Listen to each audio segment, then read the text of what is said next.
Bismillahirrahmanirrahim. Assalamualaikum warahmatullahi wabarakatuh. Today we would like to present to all of you guys about radiation physics application. Before we start, I would like to introduce our group members. My name is Amir Hamzah bin Abdul Rashid. And my name is Muhammad Ali Farhan bin Muhammad Isri.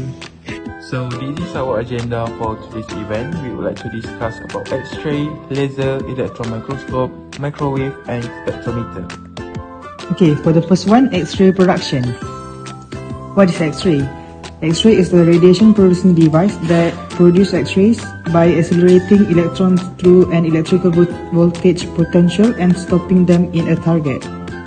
So how it works?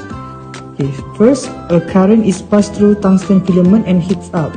As it heated up, the increased energy enables electrons to be released from the filament through thermionic emission. Then electrons attracted towards positively charged anode and hit the tungsten target with maximum energy determined by the tube potential. Then as the electrons bombard the target, they interact via Bremsstrahlung and characteristic interaction, which result in the conversion of energy into heat 99% and also X-ray photon 1%. Then X-ray photons released in a beam with range of energies out of the window of the tube and form the basis X-ray image formation. Now, here are the applications of X-ray. Consists of electronics inspection, medical diagnostic, food security, and medical treatment. Now, let's move to the next application, which is laser. As you can see, there's a diagram that shows how laser works. So, what is a laser? Laser is a device that produces a very narrow beam of light that is useful in many technologies and instruments. The word laser is also stands for light amplification by stimulated emission of radiation. So, how does laser produce? First, a flash tube produces intense light, exciting atoms in a ruby road. Next, the atoms move to a long-lived metastable state due to optical pumping. The incident photons prompt electrons in metastable state to undergo stimulated emission, increasing photons count. Next, stimulated emission continues, amplifying photons as they travel through the ruby, and the mirrors reflect photons back and forth, leading to more stimulated emission and multiplication. Eventually, the intensity rises and highly coherent light exits through a partially reflecting mirror. Laser is used in many ways. In medicine, it is used to cancer diagnosis and therapy and also for abdominal surgery. While in science and technology, laser is used to detect an earthquake and measuring pollutant gases. While in industry, it is also used for cutting glass and quartz and also the treatment in automotive. While in military, it is used to dispose energy of warhead and sensing small angle of rotation. Now let's move on to electron microscope. Electron microscope is a technique of obtaining high-resolution images of biological and non-biological specimens. So how does it work? It uses of electrons in short wavelength as the source of illuminating radiation, and then produce high resolution of electron microscope image results. So here are the applications of electron microscope. First is characterization of crystalline materials, determination of unit cell dimension, and also measurement of simple purity. Let's move to the next application, which is microwave. What is microwave?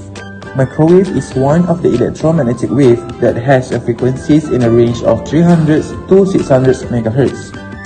The production of microwave involves few steps. First, when voltage is applied through the filament and cathode, electrons are released, which is known as thermionic emissions. Second, the electron releases energy in the form of microwave radiation when it accelerates. Move to the anode, interacts with the magnetic field, and travel along a curved track. Third, the purpose of the cavities is to keep the moving electron producing microwave radiation. Radiation frequency can be determined by the cavity size and shape. And lastly, the cavity's main function is to contain the moving electron that is emitting the microwave radiation. Cavity size and shape can be used to calculate radiation and frequency. Microwave is used in many types of usage. The first thing is for heating, communication, radio astronomy, remote sensing, and also radar. Okay, now the last one is band bridge mass spectrometer. So band bridge mass spectrometer is a device which used for measuring atomic mass of the isotope of any element to the utmost accuracy. So how does it work? An electric potential difference of several kV is applied across cathode and anode. The ions in tube are accelerated from cathode to anode, thus producing a beam of ion. The ion traveling with a range of velocities enter the space between the metal plates P and P2. An electric potential difference is applied across the plate to produce a uniform electric field. At the same time, a uniform magnetic field is also applied in the space between the plates. The magnetic field is perpendicular to the electric field.